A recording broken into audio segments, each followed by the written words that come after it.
Good morning प्यारे viewer, आधिकारिक और में आपका स्वागत है। आज TRE 4 का भी नोटिफिकेशन जारी किया गया है, तो ये विद्यार्थी के लिए काफ़ी खुशी का माहौल है और बहुत अच्छी बात है। वैकेंसी हालांकि बहुत कम है, 32,388 पिछले कई बार की तुलना में, लेकिन फिर भी ये वैकेंसी काफ़ी है स्टूडेंट के लिए। और इसके बाद अलावा मैं एक चीज़ बताना चाहता हूँ कि TRE 4 का जो एग्ज़ाम होगा उसमें प्रीलिम्स भी होंगे और मेंस भी होंगे। एक तो ये खुशी की बात है। दूसरी खुशी की बात, या खुशी की बात कहें या फिर गम की बात कहें, ये समझना काफ़ी मुश्किल है, क्योंकि झारखंड के सरकार द्वारा JSSC, JPSC और JPSC सारे वैकेंसी को कैंसिल कर दिया गया है। तो एक तरफ तो ये खुशी का बात है, चूँकि लोग प्रोटेस्ट में बैठे हुए थे, और लेकिन होना चाहिए था क्या मेरे इस अनुसार से कि उसमें कई ऐसे विद्यार्थी हैं जो बिल्कुल लड़ करके आए हैं, मेहनत करके आए हैं। मेरे ही कई ऐसे दोस्त थे जो काफ़ी मेहनत करके गया है, मैंने उसको अपने आंखों से देखा है तपते हुए, ठीक है। और वो अपने दम पर लिया है वैकेंसी और रिजल्ट लिया है, जॉब लिया है उसमें। अब आप ही बताइए, अगर उसके साथ ऐसा होता है तो उस पर क्या बीतेगा, उस परिवार पर। और जहाँ तक मुझे लग रहा है कि ऐसे कितने परिवार वाले व्यक्ति होंगे जो अपने मेहनत से खुद से गए हैं लड़ करके, क्या दोबारा उसी का तैयारी कर पाना संभव है उनके लिए? तो सरकार का ये फैसला जो है कि सारे सारे वैकेंसी को क्लियर कर ख़त्म कर दे, जो ज्वाइन करवा दिया है उसको भी नहीं। अगर आपके एग्ज़ाम कंडक्ट कराने में खामियां हैं तो उसको टारगेट करिए ना, है कि नहीं? उसको निकालिए बाहर आप, और जो जो गलतियां हैं उसको पकड़िए आप। अगर एक सिरे से पूरे ख़त्म कर देते हैं तो कई व्यक्ति, कई परिवार टूट जाता है इसमें, जो भी गरीबी से उभर के सामने निकल के आया, जो अपने दम पर लिया वैकेंसी। ये मेरा मानना है। अब उसको टारगेट करिए जो वास्तविक में दोषी है, जो जिम्मेवार है। इससे स्टूडेंट का जो प्रोटेस्ट है वो भी सफल हो जाएगा, और जो विद्यार्थी है उनको भी इंसाफ मिल जाएगा। ये होना चाहिए था। लेकिन अब सरकार देखिए क्या करती है। अभी तो कोई ऑफिशियल नोटिफिकेशन नहीं जारी किया है कि हाँ, जो कार्य कर रहे हैं CGL में अपने अपने ऑफिस में, उनको अभी निलंबित किया जाता है या अभी हटाया जाता है पद से, ऐसा कुछ भी नहीं आया है। खैर, बात करते हैं हम लोग पढ़ाई का। तो TRE 4 जो है अच्छा है, काफ़ी बेहतरीन वैकेंसी है, मन से तैयारी करिए। हाँ, थोड़ा डिफ़िकल्ट हो चुका है, और डिफ़िकल्ट बातें करेंगे तो फंसते चल जाएंगे। चलिए पहले हम लोग टारगेट अपना पूरा करते हैं। हम लोग का टारगेट है कि जितना भी BPSC का प्रीलिम्स का टेस्ट सीरीज है, ठीक है, और TRE 4 के लिए भी इम्पोर्टेंस हो जाता है, क्योंकि TRE 4 में पहले प्रीलिम्स लेगा जो कि कॉमन है उसके लिए, सबके लिए। तो इसको ध्यान में रखना। तो करना क्या है, करना यही है कि जो टेस्ट कंडक्ट करवा रहे हैं हम लोग, उसको पूरा पढ़ना है, अच्छे से देखना है। और BPSC निकालने का एक ही मूल मंत्र है जो हमेशा हम देते हैं: हिस्ट्री, साइंस, करेंट अफेयर्स और 10 MCQ। यहाँ नेगेटिव मार्किंग बहुत कम होना चाहिए, तभी आपका हो जाएगा। और मेरे चैनल पर आए तो आप 2 चीज़ पढ़िए, मात्र हिस्ट्री, साइंस और करेंट अफेयर्स। ये 3 को कवर करिए, बाकी को छोड़ दीजिए, कोई दिक्कत नहीं है। चलिए, TRE 4 परफेक्शन IAS का हम लोग पिछले 75 क्वेश्चन करवा दिए थे पार्ट 1 में। आज टेस्ट 4 का पार्ट 2 चलते हैं। चलिए स्टार्ट करते हैं हम लोग क्वेश्चन 76 तक, क्योंकि 75 क्वेश्चन तक हम लोग करवा चुके हैं। देखिए, अगर मेरा वीडियो थोड़ा स्लो लग रहा होगा तब 1.25 में ही करके देख सकते हैं, और जो इम्पोर्टेंट क्वेश्चन है उसको देखिए, बाकी जो आ रहा है उसको स्किप करिए। चलिए पढ़ते हैं। प्राणी जगत के वर्गीकरण के संदर्भ में जो कोल्ड ब्लडेड एलिमेंट्स होते हैं उनकी क्या परिभाषा है, बताइए। देखिए, प्राणी जगत में बताया गया कि एक कोल्ड ब्लड होता है, एक हॉट ब्लड होता है, ठीक है। तो कोल्ड ब्लड में कौन कौन आते हैं? सरीसृप आते हैं, उभयचर आते हैं, या मछलियाँ आते हैं, को विशेष रूप से उनके आंतरिक रूप से गर्मी को नियंत्रित करने में उनकी अक्षमता द्वारा परिभाषित किया जाता है। परिणाम स्वरूप इनके शरीर का आंतरिक तापमान परिवेश के पर्यावरण तापमान के साथ सीधे घटता बढ़ता रहता है। इसके विपरीत कहने का मतलब क्या है कि जो कोल्ड ब्लडेड एनिमल होते हैं उनके शरीर का जो तापमान होता है मौसम के अनुसार या कंडीशन के अनुसार क्या होते हैं, घटते या बढ़ते रहते हैं। जबकि जो वार्म ब्लडेड होते हैं, जो गर्म खून वाले होते हैं, उनके साथ ऐसा नहीं होता है, उसका तापमान स्थिर होता है। जैसे ह्यूमन जो है, हम लोग क्या है, एक वार्म ब्लडेड है, तो इसका आंसर क्या होगा? बी। वे विशेष रूप से आर्कटिक और अंटार्कटिक ध्रुवीय क्षेत्रों में पाए जाते हैं। क्वेश्चन का आंसर ये होगा 76 का। 77 क्या कर रहा है? चिकित्सा के क्षेत्र में रोबोटिक्स की प्राथमिक उपयोग निम्नलिखित में से कौन सा कथन सही है? तो रोगियों के भावनात्मक काउंसलिंग में क्यों करेगा? जिस दिन भावना जन्म हो जाएगा रोबोट में, जिस दिन इस चीज़ को जान लेगा, तो उस दिन हमको तो लगता है ह्यूमन का डिक्लाइन खत्म हो जाएगा, ह्यूमन का सर्वाइव मुश्किल है। फीलिंग्स ही ऐसा चीज़ है जो रोबोट को ह्यूमन से अलग करता है। चलिए, उस सटीकता और नियंत्रण के साथ न्यूनतम आक्रामक शल्य चिकित्सा को करना। अच्छा, यांत्रिक रासायनिक मिश्रण के साथ के माध्यम से नए एंटीबायोटिक उपभेदों का संश्लेषण करना, या जीपीएस ट्रैकिंग के माध्यम से संक्रामक रोगों के वैश्विक प्रसार की निगरानी करना। हाँ, 77 का सही आंसर क्या हो जाएगा? बी हो जाएगा।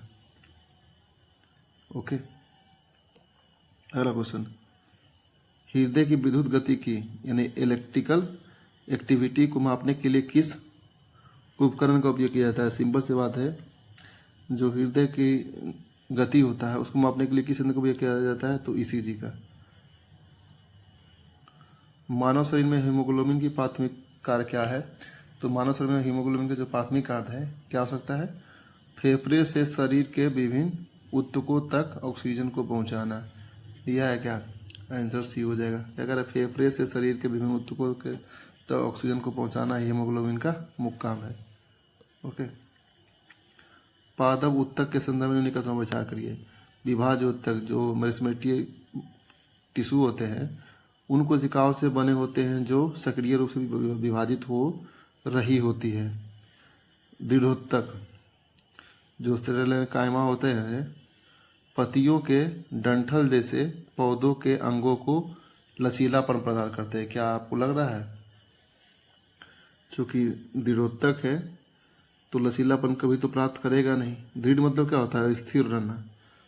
ओके, तो ऐसे भी गलत हो जाएगा। दो का आंसर क्या हो जाएगा? इसका आंसर सही होगा, एक होगा। देखिए, जो विभाजोत्तक होते हैं वो पौधों के जड़ों और तनों के सिरों पर पाए जाते हैं। रचनात्मक रूप से युवा विभाजित कोशिकाओं से बने होते हैं जो सक्रिय और निरंतर विभाजित हो रही होती है। ओके, नेक्स्ट क्वेश्चन क्या है? क्वेश्चन कर रहा है 81। जैव प्रौद्योगिकी बायोटेक्नोलॉजी के संदर्भ में निम्नलिखित कथनों पर विचार करिए। चलिए, नए नए टेक्नोलॉजी के बारे में पूछ रहा है, काफ़ी इजी रहता है ये सब क्वेश्चन काफ़ी सिंपल पूछते हैं अभी बीपीएससी के पैटर्न में। इस चीज़ से ऑप्शन पढ़ते हैं। प्लास्टिक छोटे आकार डीएनए होते हैं जिनका उपयोग अनुवांशिक इंजीनियरिंग के वाहक के रूप में किया जाता है। ठीक मानते जाइए, इस सब all of the above generally सही होता है। ओके, रिस्ट्रिक्शन एंजाइम को डीएनए काटने के लिए आणविक कैंची के रूप में जाना जाता है। क्या करा? रिस्ट्रिक्शन एंजाइम जो होते हैं वो डीएनए को काटने के लिए एक आणविक कैंची की तरह व्यवहार करता है। Okay, polymerase chain reaction PCR का उपयोग छोटे डीएनए नमूने के संवर्धन या एम्प्लीफिकेशन में किया जाता है। तो क्या सही है? तीनों का आंसर सही है। इस तरह क्वेश्चन आएंगे, नहीं आएंगे तो all of the above mark निकल जाना है। देखिए, आपको हर हाल में 135 क्वेश्चन तो अटेम्प्ट करना ही होगा। मानव पोषण के संबंध में निम्नलिखित कथनों पर विचार करिए। कार्बोहाइड्रेट शरीर के लिए ऊर्जा का प्राथमिक और सबसे तीव्र स्रोत होता है। चलो ठीक है। प्रोटीन को शरीर बनाने वाले भोजन के रूप में जाना जाता है और वृद्धि मरम्मत के लिए आवश्यक होती है। चलिए, ये भी सही है। संतृप्त वसा जो सैचुरेटेड फैट होते हैं को आमतौर पर अनसैचुरेटेड फैट्स की तुलना में स्वास्थ्यवर्धक माना जाता है। क्या यह सही है? नहीं भाई, जो अनसैचुरेटेड होते हैं वो काफ़ी ज़्यादा फायदेमंद पहुंचाते हैं शरीर के लिए, जबकि सैचुरेटेड जो होते हैं वो नहीं। कथन 1 और 2 सही है, कथन 3 बिल्कुल ही गलत है। ऐसा क्यों होता है? कि कुछ जो सैचुरेटेड फैट्स होते हैं वो खराब कोलेस्ट्रॉल को बढ़ाती है और हृदय रोग को जन्म देती है। चलिए मिलान करिए। एलेक्जेंडर फ्लेमिंग क्या खोजे थे? सबसे पहले खोजे थे पेनिसिलिन का। कब खोज किए थे? तो 1928 के आसपास में, है ना। पहला प्रतिजैविक यही था हमारा, एडवर्ड जेनर। एडवर्ड जेनर ने किसका खोज किया था? ये सॉरी, ये पहला स्मॉल पॉक्स वैक्सीनेशन को विकास किए थे 1906 के आसपास। ओके, तो इसका कौन होगा? टीकाकरण। एडवर्ड जेनर टीकाकरण, Alexander Fleming penicillin. Okay, Gregor Mendel. Gregor Mendel पता है आपको, वंशागति के नियम से संबंधित है। और कार्ल लेनेस्टर जो है वो रक्त समूह से संबंधित है। ठीक है, तो आगे बढ़ते हैं। क्वेश्चन नंबर 84, विषाणु को जीवित और निर्जीव की सीमा रेखा पर माना जाता है। ये मेजबान कोशिका यानी होस्ट सेल के बिना प्रजनन कर रह सकते हैं और जीवन के लक्षण दिख सकते हैं। बताइए तो। बिल्कुल, विषाणुओं को जो है वो जीवित भी माना जाता है और निर्जीव भी माना जाता है, दोनों सही कथन है। लेकिन ये मेजबान कोशिका जो होस्ट सेल है के बिना प्रजनन कर रह सकते हैं? नहीं, ये होस्ट सेल में ही रहेंगे, प्रजनन करेंगे। ओके, तो कथन 2 गलत है, कथन 1 सही है, यानी कि ये सही और आर गलत है। क्वेश्चन नंबर 85, क्या निम्नलिखित वर्गीकरण श्रेणियों को सही पदानुक्रमित अवरोही क्रम में व्यवस्थित करिए। जो क्लासिफिकेशन किया गया है टैक्सोनॉमी में, उसको किस प्रकार से किया गया क्लासिफिकेशन, इसका सही क्रम बताने के लिए बोल रहा है। तो इसका जो वर्गीकरण किए थे तो पता ही आपको है, लिनियस के द्वारा किया गया था। और सबसे पहले जो होते हैं इसमें जगत, अगर देखा जाए तो हमको सबसे बड़ा कौन होता है? जगत। जगत के बाद कौन आएंगे? संघ। संघ के बाद क्या होना आएगा? वर्ग। फिर गण आएंगे और उसके बाद कुल आएंगे और फिर वंश और फिर जाति। ठीक है, अगर हम देख ले क्या कर रहा है, अवरोही क्रम में लिखने के लिए कर रहा है, यानी सबसे छोटा से, सॉरी हाँ बिल्कुल। तो अगर इंग्लिश में इसको देखते हैं तो क्या बोले, अब तो देख लीजिए, सिंपल सी बात है। सबसे बड़ा में कौन आएंगे? तो किंगडम, है ना। फिर फैलम आता है, फिर क्या आता है? क्लास आता है। ठीक है ना। इससे छोटा क्या होता है? ऑर्डर आते हैं। फिर आएगा फैमिली आएगा और फिर जीनस आएगा और फिर स्पेसीज आएंगे। ओके, तो इसके अनुसार से क्या हो जाएगा? यहाँ पर आंसर हो जाएगा, पहले हो जाएगा 3 हो जाएगा, सबसे बड़ा यही है 3, है कि नहीं। गन, ऑर्डर, उससे बड़ा क्या हो जाएगा? उसके बाद कौन बड़ा हो जाएगा? तो फैमिली हो जाएगा। और फैमिली के बाद कौन हो जाएगा? तो जीनस हो जाएगा और फिर उसके बाद जाति हो जाएगा, 4 हो जाएगा। 3 1 2 4, 3 1 2 4, आंसर ए हो जाएगा सही। अगला क्वेश्चन, सिंपल सी बात हम हमेशा बोलते हैं कि प्रीलिम्स पास करने के लिए बस एक ही मूल मंत्र है, उस मूल मंत्र को धारण करिए और बैठ जाइए, लाइब्रेरी में बैठिए, चाहे जहाँ बैठिए, मन लगा के पढ़िए, जितना हो सके कोशिश करिए, जब जब समय मिले वहाँ पर एकदम जुनून होना चाहिए आपके अंदर, एक रहना चाहिए, नहीं हमको प्रीलिम्स पास करना है तो करना है हर हाल में, चाहे वो आप पहली बार दे रहे हो या 5वीं बार दे रहे हो, उससे कोई मतलब नहीं है। आपको प्रीलिम्स निकालना है तो निकालना है। प्रीलिम्स एक ऐसा है जो मतलब कहते हैं ना कि अनसर्टेनिटी इसमें बहुत ज़्यादा होता है। जो चीज़ आप पढ़ के गए हैं हो सकता है वो क्वेश्चन नहीं आएगा, अब नहीं आएगा तो नहीं पास होगा, फिर आप कितना भी मेहनत क्यों नहीं कर ले। कभी कभी ऐसा होता है कि एक दिन पहले जो पढ़े हैं उससे 5 क्वेश्चन निकल के आ जाता है। तो इसलिए कह रहे हैं, इसके लिए जितना ज़्यादा हो सके तैयारी करके जाए उतना अच्छा रहेगा आपके लिए। पूरा 70 डे का अभी समय है। चलिए पढ़िए। अब पॉलिटी का क्वेश्चन है, भारत में देशीकरण द्वारा नागरिकता उस व्यक्ति को प्रदान की जाती है जो, बताइए, नागरिकता प्रदान करने के लिए किस व्यक्ति को दिया जाता है, किसके द्वारा? ये देशीकरण के द्वारा कह रहा है। तो आपको मालूम होना चाहिए कि जो 12 वर्ष की अवधि से भारत के समान निवासी रह रहा हो उसको मिल जाएगा। ऐसे तो जो भारतीय नागरिकता अधिनियम 1955 दिया हुआ है, ठीक है ना, उसमें 5 तरीके से नागरिकता प्राप्त किया जा सकता है। एक जन्म के आधार पर, एक वंश के आधार पर, और एक पंजीकरण के आधार पर, और एक देशीकरण के आधार पर, या फिर क्षेत्र का समामेलन के आधार पर। अब इसमें पूछ रहा है आपको न्यूट्रलाइजेशन यानी देशीकरण के आधार पर कैसे करेंगे। तो देखिए, देशीकरण द्वारा नागरिकता उन विदेशियों को प्रदान की जाती है जो अवैध प्रवासी नहीं है। इसकी प्राथमिक संरचनात्मक आवश्यकता यह है कि आवेदक पिछले 14 वर्षों में से 11 वर्षों तक भारत में रह रहा हो। ठीक है,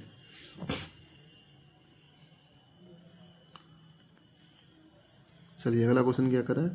क्वेश्चन नंबर 81, भारत के उपराष्ट्रपति को उनके पद से किसके द्वारा हटाया जा सकता है। तो भारत के उपराष्ट्रपति को उनके पद से किसके द्वारा हटाया जा सकता है। तो आपको पता ही है कि राज्यसभा के एक ऐसे प्रस्ताव द्वारा जिसे पूर्ण बहुमत से पारित किया गया हो और लोकसभा उस पर क्या हो, पूर्णतः सहमत हो।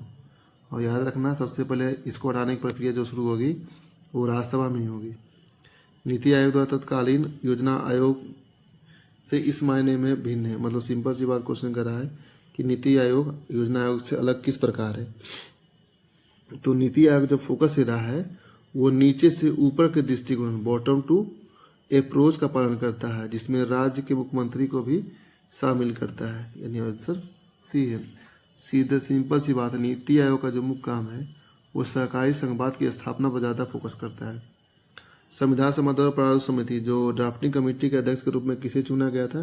तो ड्राफ्टिंग कमेटी के अध्यक्ष कौन थे, BR अम्बेडकर थे। पता ही है आपको। ये ड्राफ्टिंग कमेटी का गठन कब किया तो बताइए। तो आंसर 29 अगस्त 1947 को, है ना।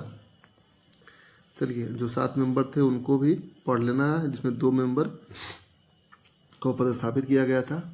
मौलिक कर्तव्य किसकी सिफारिश पर संविधान में शामिल किया गया था। तो मौलिक कर्तव्य को स्वर्ण सिंह समिति की सिफारिश पर 42वें संविधान संशोधन 1976 को शामिल किया गया था।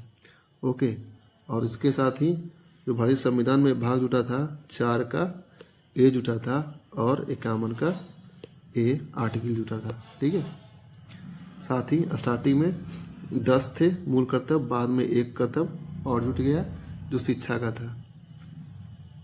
नेक्स्ट क्वेश्चन, 73वें संविधान संशोधन अधिनियम के संबंध में कथनों पर विचार करिए। यह भारत के सभी राज्यों में पंचायती राज के त्रिस्तरीय प्रणाली का प्रावधान करता है। यह महिलाओं के लिए 1/3 से कम सीटों का आरक्षण का अनिवार्य नहीं बनाता है। तो क्या सही है गलत बताइए। तो कौन सा क्वेश्चन सही है, इसके बारे में बता रहा है। क्वेश्चन क्या कर रहा है कि भारतीय संविधान के 73वें संविधान संशोधन के बारे में कौन सा उपबंध सही है। यह भारत के सभी राज्यों में पंचायती राज के त्रिस्तरीय का प्रदान करता है। क्या ये सही है? नहीं, ये सही नहीं है, क्योंकि ये सभी राज्यों के लिए नहीं करता, बल्कि राज्यों की संख्या 20 लाख से कम है उन्हें मध्यवर्ती स्तरीय गठित करने के लिए बाध्य नहीं किया जा सकता है। यानी कि यह सभी राज्यों के लिए अनिवार्य नहीं है। तो पहला तो गलत हो जाएगा। दूसरा क्या कह रहा है, यह महिलाओं के लिए 1/3 से कम सीटों के आरक्षण की अनिवार्य नहीं बनाता है। बिल्कुल 1/3 से कम सीट को नहीं, कम से कम होना चाहिए कितना, 33% सीट तो आरक्षित होना चाहिए महिलाओं के लिए। ठीक है, उसमें भी जो अनुसूचित जाति है और SC ST महिलाएं हैं उसके लिए भी आरक्षित सीटों के भीतर ही आरक्षण की शामिल किया गया है। यानी आरक्षण के अंदर ही आरक्षण की व्यवस्था की गई है SC ST महिलाओं के लिए। भारत के सर्वोच्च न्यायालय के संबंध में निम्नलिखित पर विचार करिए। न्यायाधीशों की नियुक्ति राष्ट्रपति द्वारा एक कॉलेजियम के परामर्श के बाद की जाती है। बिल्कुल कथन सही है। एक न्यायाधीश को राष्ट्रपति द्वारा सिद्ध कदाचार के आधार पर ही हटाया जा सकता है। हाँ, ये भी कथन सही है। इनको कदाचार के आधार पर ही हटाया जा सकता है और इसके लिए आर्टिकल जो व्यवस्था किया है 124 के 4 में दिया गया है स्पष्ट रूप से। यह कहता है कि संसद के दोनों सदनों में एक स्पेशल मेजोरिटी यानी कि विशेष बहुमत द्वारा ही महाभियोग प्रस्ताव पारित होने के बाद राष्ट्रपति के आदेश द्वारा किसी भी न्यायाधीश को केवल सिद्ध कदाचार या अक्षमता के आधार पर से ही पद पर हटाया जा सकता है। ठीक है, तो ये बिल्कुल कथन सही है। अलग क्या करा है, सर्वोच्च न्यायालय के सेवानिवृत्त न्यायाधीश भारत के क्षेत्र के भीतर किसी भी अदालत में वकालत कर सकते हैं? नहीं, जो सेवानिवृत्त हो चुके हैं सुप्रीम कोर्ट के, वो किसी भी अन्य अदालत में वकालत नहीं कर सकते हैं। ये कहता है 124 का 7। कथन 1 और कथन 2 सही है, जबकि कथन 3 इसका गलत है। अगला प्रश्न, कह रहा है संविधान के निम्नलिखित भागों को उनके संबंधी विषयों को सुमेलित करिए। कह रहा है भाग 2 में क्या दिया गया है, भाग 3, भाग 4, भाग 4 का 1। तो आपको कंफर्म पता होना चाहिए कि भाग 3 में पहले क्या है, मौलिक अधिकार है ना। भाग 2 में नागरिकता के बारे में कर रहा है। भाग 4 के अभी पढ़ाए थे मौलिक कर्तव्य, और भाग 4 में कर रहा है डीपीएसपी, है ना। अगला पढ़ते हैं,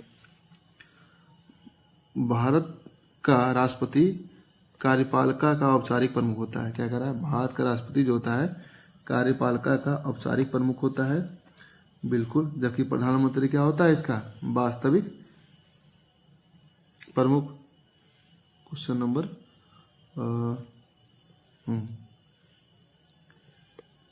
कौन सा क्वेश्चन था, सॉरी, हाँ नेक्स्ट 94 नंबर क्वेश्चन था। भारत सरकार के सभी कार्यपालिका कार्य उसके नाम से किए जाते हैं। हाँ, नाम तो राष्ट्रपति का ही आ जाता है, बिल्कुल। ये भी आंसर क्या है, सही है। आंसर 1 होगा दोनों का। अगला क्वेश्चन है क्वेश्चन नंबर 95, केंद्र सरकार संबंधों पर निम्नलिखित समितियों को उनके कालानुक्रमिक क्रम में व्यवस्थित करिए। तो सरकारिया आयोग, राजमन्नार और पूछिए आयोग। बताइए, सरकारिया आयोग जो आया था वो 1983 में आया था, और राजमन्नार कमेटी जो आई थी वो आई थी 1969 के आसपास, और पूछी आयोग जो आया था वो 2007 में आया था। ये दोनों के दोनों जो है, तीनों जो है वो जो केंद्र राज्य संबंध था इनके लिए आया था। ओके, कि किस तरह से हम केंद्र राज्य का संबंध कैसा हो, इस पर आया था। ठीक है, तो याद रखना क्रम सरकारिया 87, 69 और 2007। अगला क्वेश्चन, बिहार जैसे राज्यों के लिए उच्च कर सकल राज्य घरेलू उत्पाद अनुपात यानी high tax to GDP ratio का सही नियतार्थ क्या है। क्या कह रहा है, high tax to GDP ratio. तो ऑप्शन पढ़ लेते हैं। कह रहा है यह इंगित करता है कि राज्य अस्तित्व के लिए पूरी तरह से केंद्रीय अनुदान पर निर्भर करता है। क्या कर रहा है, high tax to GDP ratio, इसके बारे में बता रहा है। यह एक मजबूत आंतरिक राजस्व आधार और कुशल कर संग्रहण तंत्र को दर्शाता है। बिल्कुल सही है। अगर high tax to GDP ratio रहेगा तो किसी भी अर्थव्यवस्था के लिए सही रहेगा। दरअसल यह वित्तीय स्वास्थ्य का सबसे बड़ा संकेतक होता है tax to GDP ratio. Okay, यह राज्य के समग्र यानी ओवरऑल अर्थव्यवस्था के सापेक्ष राज्य के स्वयं के कर राजस्व के आकार को मापता है। ओके, देखिए, high tax to GDP ratio का अर्थ ही होता है कि राज्य सरकार अपने स्वयं के संसाधन उत्पन्न करने में अत्यधिक सक्षम है। ओके, इसका मतलब क्या होता है कि राज्य सरकार अपने स्वयं के संसाधन उत्पन्न करने में स्वयं ही सक्षम है। नहीं, अगला प्रश्न, मानव विकास सूचकांक ह्यूमन डेवलपमेंट इंडेक्स किसका एक संयुक्त सांख्यिकी है। बताइए, तो जो ह्यूमन डेवलपमेंट इंडेक्स है उसको मापने के लिए कौन कौन सा आयाम है। तो बताइए, जीवन प्रत्याशा है, एक तो पता है जीवन प्रत्याशा, और शिक्षा जो औसत अपेक्षित वर्ग है उसमें, और प्रति व्यक्ति सकल राष्ट्रीय आय। कौन कौन है मानव विकास सूचकांक के पहलू, तो है जीवन प्रत्याशा, लाइफ एक्सपेक्टेंसी, और शिक्षा, औसत अपेक्षित वर्ग, और प्रति व्यक्ति सकल राष्ट्रीय आय। एक हस्तक्षेपवादी अर्थव्यवस्था में सरकार का मुख्य भूमिका क्या होता है। मतलब हस्तक्षेपवादी मतलब क्या हुआ कि बाहरी चीज़ों से मुक्त होना, है कि नहीं। तो इसमें क्या होता है, इसमें एक सुविधा प्रदाता के रूप में कार्य करना और कानूनी व्यवस्था अनुबंध प्रबंधन बनाए रखना ही एक हस्तक्षेपवादी अर्थव्यवस्था का मूल रूप है। क्या कर रहा है, वर्तमान भारतीय अर्थव्यवस्था में किस क्षेत्र में सूर्योदय क्षेत्र के रूप में जाना, सूर्योदय क्षेत्र के रूप में किसको जाना जाता है, तो हरित हाइड्रोजन और आईटी सेक्टर को भारत का सूर्योदय क्षेत्र के रूप में जाना जाता है। अदृश्य हाथ इनविजिबल हैंड शब्द का प्रतिपादन किस अर्थशास्त्री ने किया था, तो अदृश्य हाथ का प्रतिपादन जो किया था वो एडम स्मिथ ने किया था। किसने किया था? एडम स्मिथ ने। ठीक है, ये स्कॉटिश अर्थशास्त्री थे जिन्होंने 1776 ईस्वी में द वेल्थ ऑफ नेशन में प्रतिपादित किया गया था। ठीक है, यहाँ उस अनदेखे बाजार बल यानी मार्केट फोर्स का वर्णन करता है कि मुक्त बाजार में वस्तुओं की जो मांग और आपूर्ति को स्वतः ही संतुलन तक पहुंचाने में मदद करता है। यानी जो मार्केट होता है इनके कहने पर कि डिमांड और सप्लाई पर सीधे ही एक दूसरे पर आश्रित होते हैं, और यह तर्क देता है कि अपने स्वार्थ में कार्य करने वाला व्यक्ति अनजाने में दूसरे समाज को भी लाभ पहुंचाता है। अगला क्वेश्चन, बिहार की हर खेत को पानी योजना के संबंध में निम्नलिखित कथनों पर बिहार विचार करिए। कह रहा है यह प्रत्येक खेत के लिए सिंचाई सुनिश्चित करने हेतु 7 निश्चय योजना 2 का हिस्सा है। यह पूरी तरह से गंगा नदी पर विशाल नए बांध का निर्माण पर निर्भर करता है। तो कौन सा कथन गलत है? गलत है कथन 2। ठीक है ना, है क्या कथन? आंसर 1 इसका सही है। भुगतान संतुलन, बैलेंस ऑफ पेमेंट के संबंध में कथनों पर विचार करिए। इसको अच्छे से पढ़िए। भुगतान संतुलन जो जनरली क्वेश्चन पूछता है, कह रहा है जो करेंट अकाउंट से में वस्तुओं सेवाओं का व्यापार और जो ट्रांसफर पेमेंट है उसको शामिल किया जाता है। क्वेश्चन क्या कर रहा है? कह रहा है कि जो करेंट अकाउंट से उसके जो आयाम एलिमेंट से कंपोनेंट है वो वस्तुओं और सेवाओं का व्यापार, स्थानांतरण, भुगतांतरण शामिल है। ठीक है, और कैपिटल अकाउंट में एफडीआई और एफबीआई जैसे निवेशकों का प्रवाह दर्ज किया जाता है। क्या दोनों सही है? हाँ बिल्कुल, दोनों के दोनों कथन सही है। चालू खाते में घाटा हमेशा हानिकारक होता है और इससे दिवालियापन स्थिति पैदा होती है। नहीं, ऐसा ज़रूरी नहीं है कि हाँ चालू खाते में घाटा स्वाभाविक रूप से हानिकारक नहीं होता है, बल्कि यह स्वचालित रूप से दिवालियापन की ओर भी नहीं ले जाता है। यह विकासशील राष्ट्रों के लिए घाटा अक्सर उत्पादक घरेलू निवेश और बुनियादी ढांचे के लिए उपयोग की जा रही विदेशी पूंजी के स्वास्थ्य प्रवाह का संकेत देता है। ओके, अगला प्रश्न मिलान करना है। पीली क्रांति तो पता है तिलहन के लिए, गुलाबी क्रांति मांस और टमाटर के लिए। सॉरी एक सेकंड, गलती हो गया। गुलाबी क्रांति तो उससे नहीं होगा, गुलाबी क्रांति होना चाहिए हमको लग रहा है यहाँ पर। लाल क्रांति होना चाहिए मांस और टमाटर से। सही बताइए तो। नहीं सही है बिल्कुल। गुलाबी क्रांति जो दिया गया है झींगा और प्याज से है। ठीक है, जबकि मांस प्रसंस्करण से होना चाहिए, लेकिन ऐसा नहीं है। ये है लाल का है मांस और टमाटर से, जबकि गुलाबी क्रांति का है झींगा से, और दूसरा क्रांति है उर्वरक से। फिर से बता देते हैं, पीली क्रांति तिलहन, गुलाबी फिर से गलती हो रहा है। पीली क्रांति जो है वो तिलहन से है, गुलाबी क्रांति जो है वो झींगा और प्याज से, लाल क्रांति जो है मांस टमाटर से, दूसरा जो है वो तिलहन से। नेक्स्ट क्वेश्चन क्या कर रहा है? क्वेश्चन नंबर 104, जीडीपी की गणना के लिए आधार वर्ष समय समय बदलता रहता है।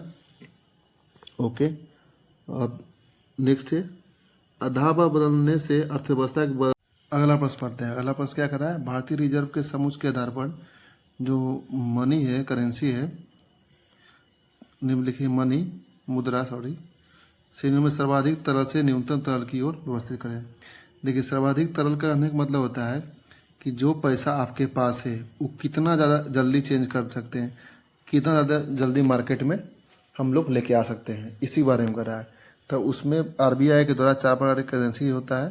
ठीक है ना, मनी होता है, मुद्रा होता है, इसको वर्गीकृत किया गया उसमें M1 जो होता है। ठीक है, M1 क्या होता है? जो आम जनता के पास पैसा है।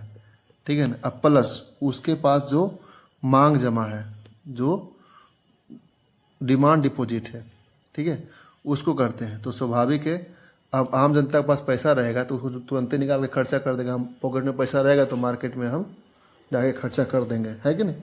तो M1 इस तरह से क्या हो जाएगा? सबसे तरल करेंसी हो जाएगा। दूसरा है M2 में क्या है?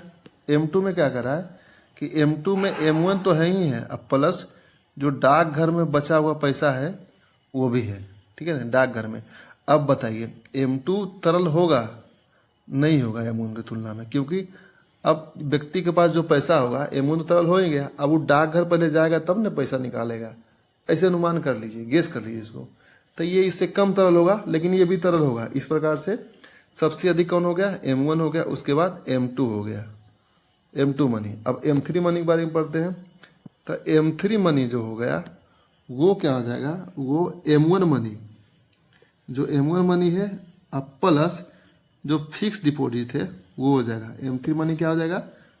M3 हो जाएगा M1 अब प्लस फिक्स डिपॉजिट। अब मान ली उसके पास पैसा खत्म हो जाएगा तो वो जो बैंक में जमा किया है उसको निकालने में समय लगेगा, फिर उसको मार्केट में जाकर खर्च करेगा जा करके। तो ये क्या हो जाएगा? M1 M2 से भी तरल कम हो जाएगा क्योंकि अपना बॉन्ड तोड़वाएगा उसके बाद ना। तो M1 M2 और M3। ओके, अब M4 को देख लीजिए। M4 में क्या है? M4 में जो आता है वो M3 यानी जो फिक्स डिपॉजिट था और M1 था अब प्लस कुल डाकघर में जमा, ये और भी ज़्यादा कम तरलता वाली मुद्रा हो जाती है। ठीक है, इसलिए जो कह रहा है सर्वाधिक तरलता से न्यूनतम तरलता में क्या हो जाएगा? तो M1 M2 M3 उसके बाद M4। ठीक है, ऑप्शन ए हो जाएगा इसका करेक्ट आंसर। केंद्र सरकार द्वारा औपचारिक रूप से शुरू की गई एनपीएस वात्सल योजना एक समर्पित वित्तीय व्यवस्था है जिसे स्पष्ट रूप से किसके लिए तैयार किया गया है? तो वात्सल योजना जो होता है वो माता पिता को अपने नाबालिग बच्चों के लिए पेंशन खाता खोलने और उसमें योगदान देने की सुविधा के लिए तैयार किया गया है। अगला क्वेश्चन, केंद्र सरकार का एक राष्ट्र एक सदस्यता यानी वन नेशन वन सब्सक्रिप्शन पहल के रणनीतिक विस्तार का लक्ष्य मुख्य रूप से किस प्रकार घरेलू शैक्षणिक पारिस्थितिकी तंत्र को संरचनात्मक रूप से बदलने के लिए किया गया है? तो बताइए, जो केंद्र सरकार का जो है पहल है वन नेशन वन सब्सक्रिप्शन, वह मुख्यतः सभी उच्च शिक्षा संस्थानों के लिए महंगे विद्वतापूर्ण साहित्यिक तक पहुँच का एक लोकतांत्रिककरण करना है। सिंपल सी बात है, जितना भी बुक्स है या फिर जो भी बच्चों के पढ़ने के लिए है चीज़ें वो एक जगह पर एक इकट्ठे होंगे। ओके, एक सब्सक्रिप्शन पर सब कुछ मिल जाएगा उसको। नेक्स्ट क्वेश्चन कर रहा है, एक ऐतिहासिक विधायी कदम उठाते हुए कौन सा स्वतंत्रता के बाद यूसीसी लागू करने वाला राज्य बना है? तो अभी पता है, अभी नया करंट अफेयर्स में पूरे के चार स्टेट ऐसा है जो यूसीसी को लागू कर चुका है। पहले तो एक गोवा था, गोवा को मिला लेंगे तो 5 हो जाएगा जो स्वतंत्रता के पहले ही था। उसके बाद उत्तराखंड, फिर गुजरात, फिर असम और मध्य प्रदेश। असम मई 2026 में और मध्य प्रदेश जुलाई 2026 में यूसीसी को लागू करने वाला राज्य बन चुका है। अब ऑपरेशन सद्भावना, तो ऑपरेशन सद्भावना किससे जुड़ा हुआ है? तो ये जम्मू कश्मीर और लद्दाख में भारतीय सैनिकों के द्वारा किया गया एक मानवीय और नागरिक कार्रवाई पहल है। अगला क्वेश्चन क्या कर रहा है, पारंपरिक बड़े पैमाने के परमाणु संयंत्रों की तुलना में छोटे मॉड्यूलर जो होता है SMRs को तैनात करने की दिशा में वैश्विक बदलाव मौलिक रूप से किस प्रकार महत्वपूर्ण है? तो बताइए किस प्रकार महत्वपूर्ण है। तो ये जो है जो स्मॉल मॉड्यूलर रिएक्टर हैं, अभी केंद्र सरकार के द्वारा कई जगहों पर छोटे छोटे मॉड्यूलर स्थापित किए जाएंगे जिससे वे कम पूंजी निवेश और विस्तार योग्य क्षमता के साथ विकेंद्रीकृत बिजली उत्पादन की सुविधा प्रदान करेगी। और ये जो SMR परियोजना है वो शुरू किया जाएगा पूरा किसके द्वारा? NPCIL और NTPC के द्वारा। ठीक है, और याद रखना बिहार के नवादा के रजौली में भी एक संयंत्र स्थापित किए जाएंगे। अभी ध्यान रखना है कि जो परमाणु में जितना योगदान है, ठीक है, इसमें 2047 तक 100 गीगावाट तक करने के लिए लक्षित है भारत का। और 2033 तक 5 ऐसे स्मॉल मॉड्यूलर की स्थापना किया जाएगा जिसका कुल जो मेगावाट होगा वो 2000 मेगावाट बिजली का उत्पादन करने का लक्ष्य रखा गया है। और यूनिकॉर्न, आपको जैसा कि मान लो यूनिकॉर्न जो होता है वो $1 बिलियन का मूल्यांकन का कंपनी होता है। ठीक है, तो भारत इसमें बताना होगा कि भारत इसमें कैमा स्थान पर है। तो भारत इसमें 4th रैंक पर है, 1 नंबर पर USA है।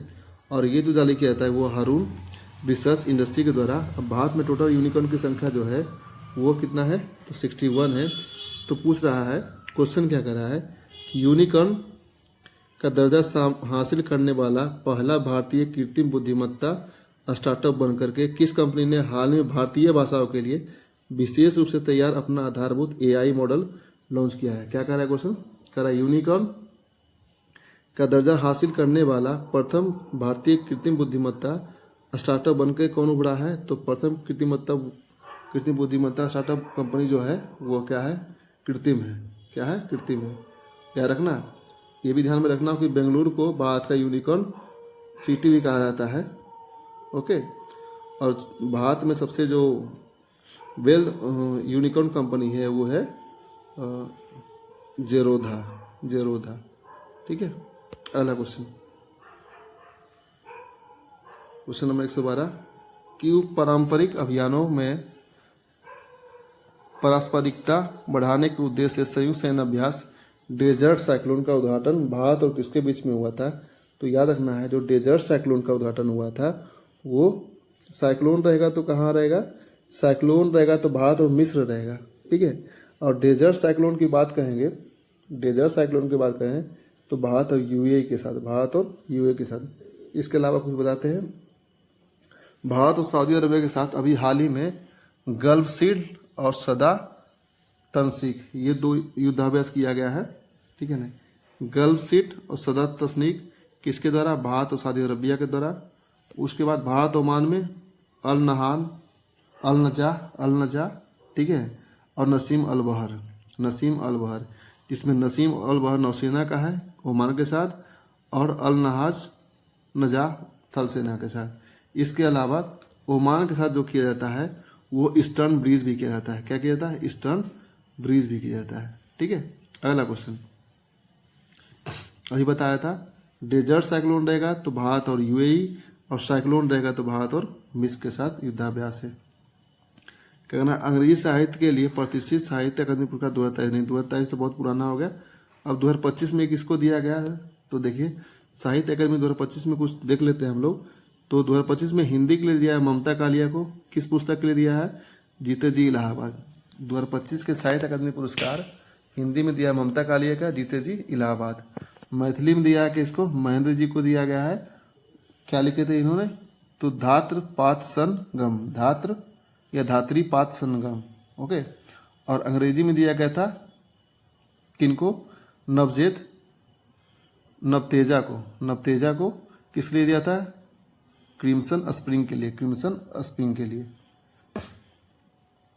अब पैरा ओलंपिक में, चूंकि क्वेश्चन काफी पुराना है लेकिन उसके बाद ओलंपिक हुआ ही नहीं, नहीं पैरा ओलंपिक हुआ, नहीं ग्रीष्मकालीन ओलंपिक हुआ, तो ये क्वेश्चन तब तक बनेंगे। इसी को ध्यान रखना है कि इतना पीछे का है पूछा, इस पर सवाल नहीं उठाना है, बल्कि चूंकि ग्रीष्मकालीन ओलंपिक उसके बाद नहीं हुआ है तो पूछने की संभावना बन सकती है और पूछना भी चाहिए। ठीक है। तो पैरा ओलंपिक में भारत ने कितने पदक जीते थे, तो कुल 9 पदक जीते थे। 7 गोल्ड थे, 9 सिल्वर था और 13 ब्रॉन्ज थे। 7 गोल्ड, 9 सिल्वर, 13 ब्रॉन्ज, कुल 29 पदक पैरा ओलंपिक में जीते थे भारत ने। ये क्वेश्चन तो क्वेश्चन नंबर 115 क्या कर रहा है, कह रहा है भारतीय टेनिस के दशकों पुराने सूखे को तोड़ते हुए सुमित नागल हाल ही में 1889 के बाद किस ग्रैंड टूर्नामेंट के मुख्य ड्रॉ में एक वरीयता प्राप्त खिलाड़ी को हराने वाले पहले भारतीय खिलाड़ी बन चुके हैं। तो ये ऑस्ट्रेलिया ओपन 2024 में हराया था किनको, ड्रॉ रखे थे सुमित नागल ने, और ऐसा करने वाले 1889 के बाद पहले भारतीय बने हैं, 1889 के बाद। नेक्स्ट क्वेश्चन कह रहा है कि 16वें वित्त आयोग का गठन किया गया, और 16वें वित्त आयोग के गठन के बाद कौन थे अध्यक्ष इसके, तो अरविंद पनगडिया, है ना। कह रहा है कि अगलेगा द्वीप कहाँ है, तो मॉरिशस में है। में भारत की हालिया बुनियादी ढांचागत निवेश और नई हवाई पट्टी सुविधाओं का उदाहरण मौलिक रूप से किस, देखिए अगलेगा द्वीप में भारत के द्वारा बुनियादी संरचना का विकास किया जा रहा है और एक हवाई पट्टी भी स्थापित किया जाएगा। तो ये भारत को किस प्रकार से लाभ पहुंचाएगा, तो भारत को महत्वपूर्ण समुद्री संचार मार्गों को सुरक्षित करना और पश्चिमी हिंद महासागर में बनाए रखने के लिए इम्पोर्टेंस है। अगले धातु चलिए, ट्रांसपेरेंसी इंटरनेशनल द्वारा प्रकाशित व्यापक रूप से निगरानी रखने वाले जो भ्रष्टाचार धारणा सूचकांक 2025 है उसमें भारत का कैमा रैंक है, तो 2025 में भारत का 91वां रैंक है। याद रखना कि भ्रष्टाचार धारणा सूचकांक के 2025 में भारत का रैंक 91 है और डेनमार्क 1 नंबर पर है। इसी साथ आप मानव विकास सूचकांक के बारे में जान लीजिए। मानव विकास सूचकांक 2025 में भारत का स्थान जो है वह 130 है और कुल स्कोर भारत का कितना है 0.685। कभी कभी स्कोर भी पूछ देता है, ये भी देख लीजिएगा। और रैंक कितना है 130 है। 1 नंबर पर आइसलैंड है। जारीकर्ता मानव विकास सूचकांक कौन है, तो यूएनडीपी। 2024 में 7 देशों के समूहों के 50वें G20 शिखर सम्मेलन की मेजबानी किसके द्वारा किया गया है, जिसने मुख्य रूप से कृत्रिम बुद्धिमत्ता नियमों और चलिए ये सब फालतू मत पूछिए। अभी G7 का किसके कहाँ पर किया गया इसके बारे में बताइए आप। ब्रिक्स समूह के बारे में पूछ रहा है, विस्तार किया गया, नया 5 देश शामिल हुआ है। आपको पता है मिस्र है, इथोपिया है, ईरान है, सऊदी अरबिया है और संयुक्त अरब अमीरात है। कौन कौन है, मिस्र है, इथोपिया है, ईरान है, सऊदी अरब है और संयुक्त अरब अमीरात है। अर्जेंटीना पहले इसमें शामिल होने के लिए अधिकार से चाहा था, लेकिन बाद में यह इससे बाहर निकल गया। तो बताइए कौन सा कथन सही है इसमें, तो दोनों के दोनों कथन सही है ना। क्वेश्चन नंबर 120 का दोनों के दोनों कथन सही है। ब्रिक्स में कौन कौन शामिल देश सब हो गया, मिस्र है, इथोपिया है, ईरान है, सऊदी अरबिया और यूएई। चलिए, भारतीय नारी सुरक्षा संस्था BNSS 2023 के संदर्भ में निम्नलिखित कथनों पर विचार करिए। देखिए, CRCP जो था उसका नाम चेंज करके कर दिया गया क्या, भारतीय नारी सुरक्षा संहिता। देखिए ये क्या है, एक प्रोसेस है, ठीक है ना। इसमें प्रोसेस बताया गया है कि किस प्रकार से हम जब कोई व्यक्ति क्राइम करता है तो एक पुलिस का या एक वकील का या फिर जो भी है लॉ, वो लॉ मेकिंग का काम किस प्रकार कर सकता है। लॉ मेकिंग नहीं कर सकते हैं उसको, किस प्रकार से वो काम करे, एग्जीक्यूटिव का काम करे ताकि उस व्यक्ति को पनिशमेंट मिले या कुछ भी। इसमें पनिशमेंट के बारे में नहीं है, इसमें प्रोसेस के बारे में।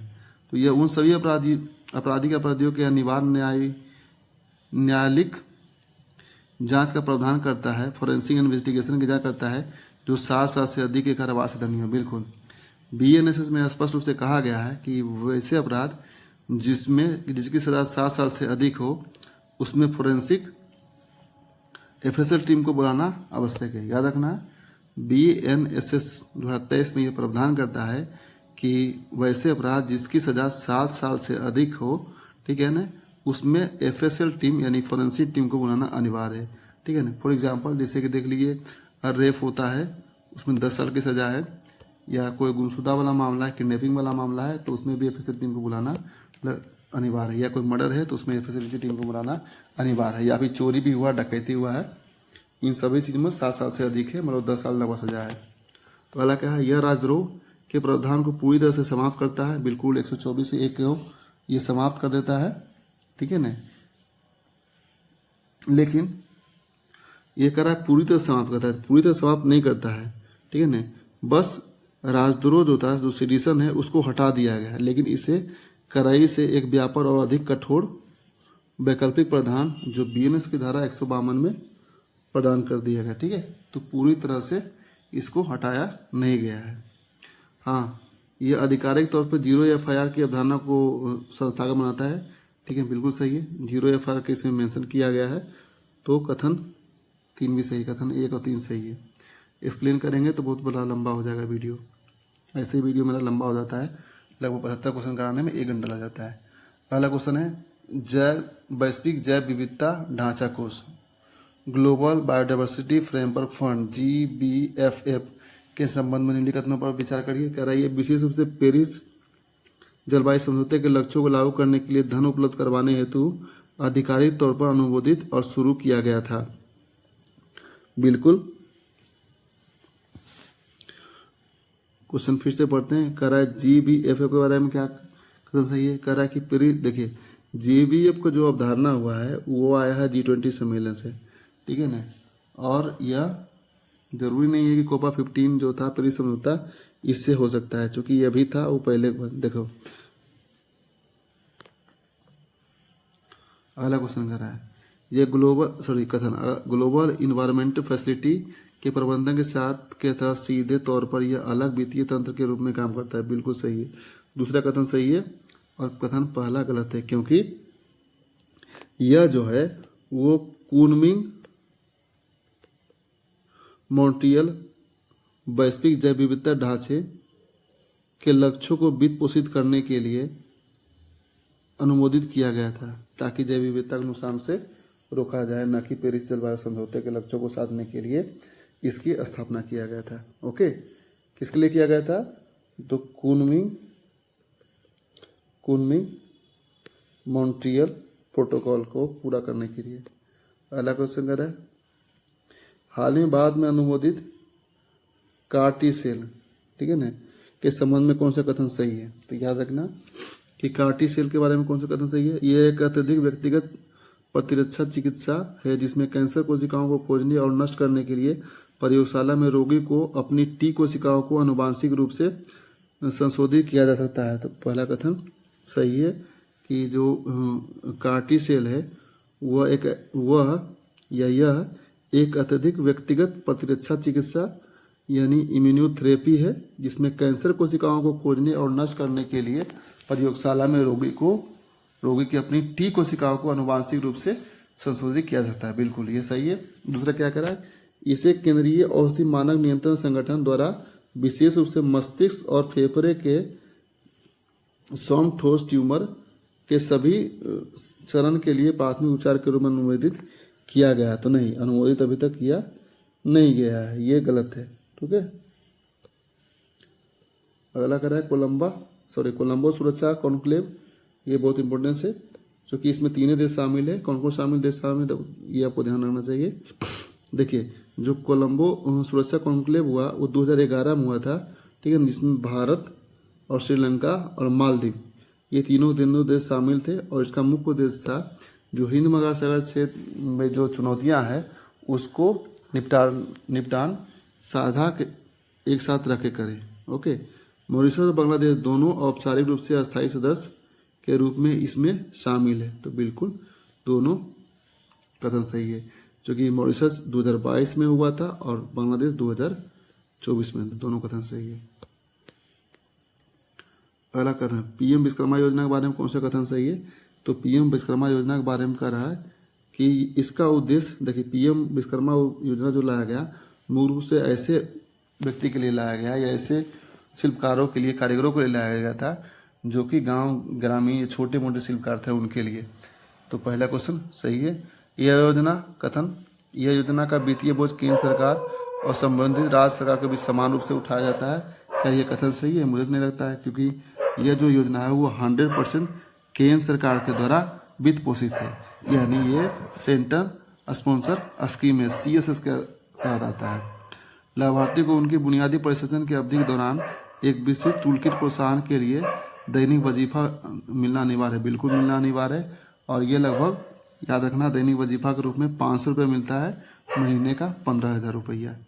याद रखना, जो प्रतिदिन काम करते हैं ट्रेनिंग के दौरान उनको 500 रुपया से लेकर के 15,000 रुपये तक महीना मिलता है। अगला क्वेश्चन, मिलान करना है। Operation Ajay, operation Kaveri, operation Karuna, operation Dost. तो ऑपरेशन दोस्त तो आपको याद है कि तुर्की और सीरिया में जो भूकंप आए थे उसके लिए शुरुआत किया गया था, है न। ऑपरेशन अजय जो था वो हमास जब आक्रमण किया था इजराइल पर, तो उस समय था, चलाया गया था भारत के द्वारा भारत के नागरिकों को वापसी करने के लिए। और ऑपरेशन कावेरी सूडान में भीषण गृहयुद्ध के समय फंसे भारतीयों को निकालने के लिए। ऑपरेशन करुणा चक्रवात मोर्चा के बाद म्यांमार की सहायता करना। चलिए अगला क्वेश्चन, भारतीय रिजर्व बैंक अक्सर वाणिज्यिक बैंकों को सरकारी प्रतिभूति बेचकर खुला परिचालन यानी ओपन मार्केटिंग ऑपरेशन का उपयोग करते हैं। बिल्कुल कथन सही है, पहला कथन सही है। खुले बाजार में सरकारी प्रतिभूतियों को बेचने से मुद्रास्फीति को रोकने के लिए बैंकिंग प्रणाली में अतिरिक्त रुपयों की तरलता को प्रभावी ढंग से सोख लेता है। कथन 2 भी सही है और पहला कथन दूसरे कथन को व्याख्या करता है। पहला कथन क्या है कि भारतीय रिजर्व बैंक अक्सर वाणिज्यिक बैंकों को सरकारी प्रतिभूति बेच करके खुला बाजार परिचालन का उपयोग करता है। बिल्कुल सही है। इससे क्या होता है कि जो वाणिज्यिक बैंक है उनके पास पैसा रखा होता है, पैसा अपने पास आरबीआई सोख लेता है, जिससे कि मार्केट से तरलता गायब हो जाता है। और वाणिज्यिक बैंक के पास जब तक पैसे नहीं रहेंगे तब तक वो क्रेडिट नहीं देंगे आम जनता को। और आम जनता को जब क्रेडिट नहीं देंगे या कम देंगे या हाई रेट पर देंगे तो स्वाभाविक है मार्केट से जो लिक्विडिटी है वो गायब हो जाएगी। निम्नलिखित प्रमुख समकालीन विधायकी अधिनियमों को उनके औपचारिक, संसदीय पारित और राष्ट्रपति की स्वीकृति के सटीक कालानुक्रमिक क्रम में व्यवस्थित करें। क्या करा है? दूरसंचार अधिनियम, डिजिटल व्यक्तिगत डेटा संरक्षण अधिनियम, नारी शक्ति वंदना अधिनियम और सार्वजनिक परीक्षा। अब ये जो दिया गया है वो अभी लेटेस्ट सबके सब बना है। इसके बारे में चारों के बारे में अच्छे से पढ़ के जाइएगा, हो सकता है कभी न कभी एग्जाम में पूछ दे। तो बताइए कब पारित किया गया और कब स्वीकृत किया गया था इसको? तो ये जो था डीपीडीपी जो था वो 2023 में पारित हुआ था, याद है, अगस्त के आसपास। ठीक है ना? अगर नहीं याद बताता हूँ मैं, सबसे पहले ये था अगस्त 2023, सब के सब 2023 में ही पारित हुआ था, है ना। सितंबर 2023 में नारी शक्ति वंदना योजना हुआ था पारित, सितंबर में हुआ था। और दूरसंचार अधिनियम जो था वो दिसंबर 2024 में, 23 में, सॉरी, दिसंबर 2000। याद रखिए जितना भी चारों अधिनियम है वो 2023 में ही था, क्योंकि चारों अधिनियम है लेटेस्ट अधिनियम है। इसको हमेशा याद रखना होता है कि जो लेटेस्ट अधिनियम है और एग्जाम में अगर नहीं पूछा है तो उसको पढ़ के जाना होता है। तो नारी शक्ति वंदना योजना सितंबर 2023, डिजिटल व्यक्तिगत डेटा संरक्षण योजना 2023 अगस्त में, और दूरसंचार अधिनियम दिसंबर 2023 में। सार्वजनिक परीक्षा अनुचित संसाधनों का रोकथाम अधिनियम ये आया था फरवरी 2024 में, फेब 2024 में। ओके, इनके बारे में पढ़ लीजिएगा अच्छे से। यूरोपीय संघ द्वारा दुनिया का पहला व्यापक आर्टिफिशियल इंटेलिजेंस एक्ट पारित किया गया।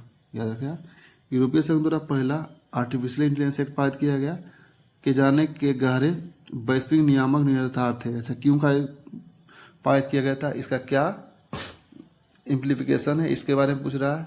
यह भारतीय तकनीकी निर्यात के नज़रिए से यह कानून अनिवार्य रूप से क्या प्रावधान करता है? तो यह जो कानून है वो भारतीय एआई डेवलपर को यूरोपीय बाजारों में कानूनी रूप से काम करने के लिए अपने सिस्टम को सख्त जोखिम आधारित ढांचे के आधार पर वर्गीकृत करना होगा। संयुक्त राज्य अमेरिका के फेडरल रिजर्व बैंक द्वारा मानक ब्याज दरों में निरंतर और क्रमागत कटौती आमतौर पर भारत जैसी उभरती बाजार अर्थव्यवस्थाओं पर एक विशिष्ट रिपल इफेक्ट पैदा करती है। देखिए, कह रहा है सिंपल सी बात है, अगर जो यूएसए का जो फेडरल रिजर्व बैंक है उसका ब्याज दर को अधिक बढ़ा दिया जाए और करेंसी को लगातार कम किया जाए तो उससे भारत की अर्थव्यवस्था या विकासशील अर्थव्यवस्था पर जो इम्पैक्ट पड़ता है वो रिपल इम्पैक्ट है। तो रिपल इम्पैक्ट किस प्रकार से ऐसी नीतिगत बदलाव को सबसे प्रत्यक्ष समर्थी आर्थिक निहितार्थ क्या होगा? तो इसका क्या होगा? तो यह अधिक रिटर्न की तलाश में भारतीय इक्विटी और ऋण बाजारों में विदेशी पोर्टफोलियो निवेश का आक्रामक प्रवाह होगा। क्या होगा ऐसी कंडीशन में कि जो विदेशी पोर्टफोलियो है वो भारतीय बाजार में लगातार आएंगे। ओके, अगला पढ़ते हैं। इसको एक्सप्लेन करेंगे तो थोड़ा लंबा हो जाएगा। क्या एक्सप्लेन कर दे क्या? चलो पढ़ते हैं। कह रहा है क्या, ये देखिए, विदेशी पूंजी प्रवाह यह तय करता है कि पैसा हमेशा अधिक रिटर्न की तलाश में रहता है। ओके, जब अमेरिकी फेडरल रिजर्व बैंक अपनी मानक ब्याज दरों में आक्रामक और निरंतर कटौती करता है तो सुरक्षित अमेरिकी ट्रेजरी बॉन्ड पर प्रतिफल कम हो जाता है। यह संरचनात्मक रूप से वैश्विक निवेशकों को कहीं और बेहतर रिटर्न तलाशने के लिए मजबूर करता है, जिससे सबसे प्रत्यक्ष समष्टि आर्थिक यानी माइक्रो इकोनॉमिक्स निहितार्थ भारत जैसे उभरते बाजारों में एफबीआई का आक्रामक प्रभाव होता है, जिससे भारतीय इक्विटी और ऋण बाजार ऊपर की ओर जाते हैं। नेक्स्ट क्वेश्चन कर रहा है, बिहार सेमीकंडक्टर नीति 2026 का लक्ष्य राज्य की औद्योगिक परिदृश्य को क्या प्रदान करने में बदलता है? तो यह जो है यह प्रत्येक 100 करोड़ की परिचालन लागत के लिए प्रति ₹1 एकड़ की नाम मात्र दर की एक मुफ्त औद्योगिक भूमि प्रदान की जाएगा। अगर कोई बिहार में निवेश करता है, 100 करोड़ परिचालन करता है, तो ₹1 प्रति एकड़ की नाम मात्र दर पर मुफ्त औद्योगिक भूमि उपलब्ध करवाया जाएगा। ठीक है। क्या जीविका निधि ऐप के बारे में पूछ रहा है। जीविका निधि ऐप क्या है? तो जीविका निधि ऐप जो है वो स्वयं सहायता समूहों की महिलाओं के लिए ₹1,00,000 तक की तीव्र डिजिटल ऋण की सुविधा प्रदान करता है। जीविका निधि ऐप क्या है? तो जीविका निधि ऐप स्वयं सहायता समूह की महिलाओं के लिए ₹1,00,000 तक ऋण उपलब्ध कराता है। ठीक। विकसित भारत युवा संसद 2026 के समन्वयकों पर विचार करिए। क्या कर रहा है? विकसित भारत युवा संसद 2026 के संबंध में विचार करिए। क्वेश्चन कर रहा है, कथन कर रहा है कि यह विकसित भारत 2047 लक्ष्यों पर चर्चा के लिए एक संसदीय शैली के मंच के रूप में कार्य करता है। बिल्कुल सही है। यह अनिवार्य करता है। नहीं भैया, अनिवार्य क्यों करेगा? हमको लगता है सभी राज्य प्रतिनिधियों के पास राजनीतिक विज्ञान में स्नातकोत्तर यानी पोस्ट ग्रेजुएट की डिग्री होनी चाहिए। नहीं, यह मंच बड़े पैमाने पर युवाओं की भागीदारी बनाए देता है। यह अनिवार्य नहीं है कि सबको पोस्ट ग्रेजुएट होना है। तो कथन एक सही है, कथन दो सही नहीं है। भारत में निःशुल्क दवा वितरण श्रेणी में लगातार कितने महीनों तक अपने शीर्ष राष्ट्रीय स्थान पर बना है? जरूरी नहीं है, तो बहुत पुराना क्वेश्चन है कि बिहार में निःशुल्क दवा वितरण पर लगभग 24 महीनों तक अपना निरंतर स्थान बनाए रखा है। ठीक है। अगला क्वेश्चन कर रहा है, पटना की IGMS में the Vinci robotic surgical system एक तकनीकी मील का पत्थर साबित हुआ है। क्वेश्चन पूछेगा द विंची रोबोटिक सर्जिकल कहाँ है? तो पटना के IGMS में स्थापित किया गया है। यह क्यों इम्पोर्टेंस है? क्योंकि यह जो सिस्टम है द विंची रोबोटिक सिस्टम, यह एक शैल चिकित्सकों को 3D उच्च परिवेशावर्तन यानी मैग्निफिकेशन और अत्यधिक सटीकता प्रदान करता है। अगला क्वेश्चन कर रहा है 136 नंबर क्वेश्चन करता है मिलान करने के लिए, शहरी नागरिक सेवाएं राज्य विश्वविद्यालय प्रवेश शिकायत निवारण दवा सूची ट्रैकिंग। अब ये पोर्टल है, इन पोर्टल को रटना पड़ेगा, बिना रटे तो कोई उपाय नहीं है। ठीक है। तो शहरी नागरिक सेवाएं जो है वह सिंगल डिजिटल पोर्टल है। सिंगल डिजिटल पोर्टल पर जितने भी शहरी नागरिक सेवाएं सब आपको प्राप्त हो जाएगा। राज्य विश्वविद्यालय प्रवेश, तो राज्य विश्वविद्यालय प्रवेश जो है वो समर्थ पोर्टल पर है। ठीक है ना।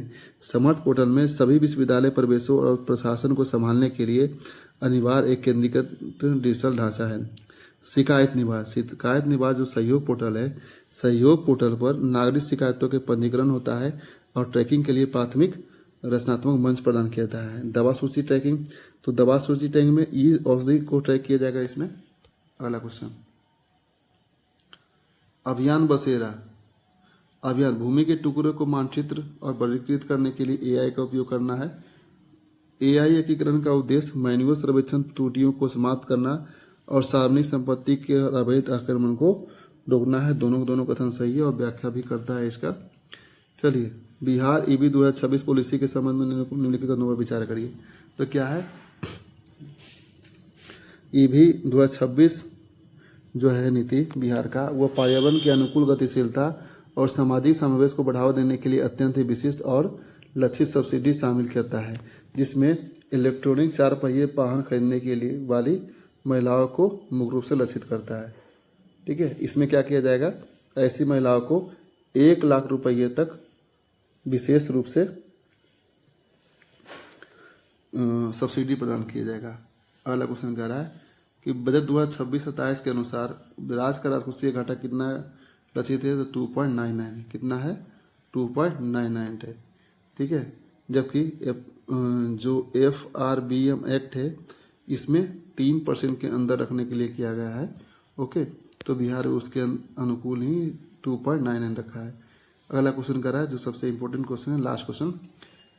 देखिए, ये टॉपिक जो है ना PLFS, ठीक है ना, ये हमेशा क्वेश्चन आता है। पिछले बार भी क्वेश्चन आया था, इस बार भी क्वेश्चन आने की संभावना है और उससे पहले भी क्वेश्चन आया है। आप 69 देख ले, 68 देख ले, 70 देख ले। इस सर्वेक्षण से हमेशा आता है क्वेश्चन। क्या करा? शाब्दिक श्रम बल भागीदारी इंगित करता है कि भारत में नियमित वेतनभोगी सांकेतिक रोजगार रेगुलर वेजेज सैलरी एम्प्लॉयड में क्या बदलाव आया है। तो इसका आंसर सही है, क्या होगा, सही होगा बी। जो है जो रेगुलर वेजेज था वो 22.4% से बढ़ करके 23.6% हो गया है। ओके, इसके अलावा भी कुछ इंपॉर्टेंट चीज़ें हैं जो मैं बता देता हूँ आपको। कह रहा है कि जो शाब्दिक श्रम व सर्वेक्षण है वो 2017 में सबसे पहले जारी किया गया था और यह जो है एरेसो के द्वारा जारी किया जाता है, ठीक है ना। इसमें जो बताया गया है 2025 के अनुसार 2023-24 में जो लेबर फोर्स पार्टिसिपेशन था वो 53.9% था।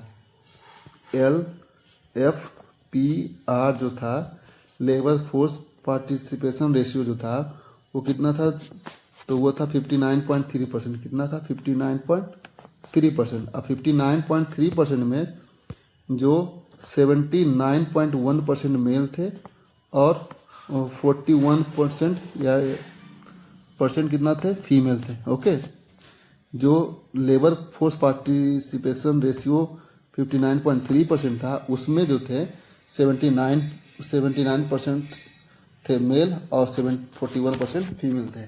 इसके अलावा जो वर्क पॉपुलेशन रेशियो है उसमें उसका कुल परसेंटेज जो है किसका, वर्क पॉपुलेशन रेशियो का वो 57.4% है। कितना है, 57.4% है। उसमें भी जो मेल की हिस्सेदारी था वो 76.6% है और फीमेल का 38.8%। ये मैं बात कर रहा हूँ आपको WPR की, ठीक है। अब इसी के अकॉर्डिंग जो है देखिए मैं इस चीज़ पर एक वीडियो बनाऊंगा मैं, ठीक है, और अच्छे से इस रिपोर्ट पर। अभी तक मैं इतना ही जानकारी देता हूँ, इसके अलावा मिलते हैं अगले वीडियो में। आप तब तक ये ट्राई करिए जितने भी MCQ क्वेश्चन है, ओके, रोक करके। तब तक के लिए थैंक यू, धन्यवाद। मन से पढ़ाई करिए और लगे रहिए इसके 72nd BPSC के एग्ज़ाम में और BPSC TRE 4 के। मैं कोशिश करूँगा कि सारे के सारे मैं वीडियो यहाँ पर कंडक्ट करवाऊँ और आपको उपलब्ध करवाऊँ।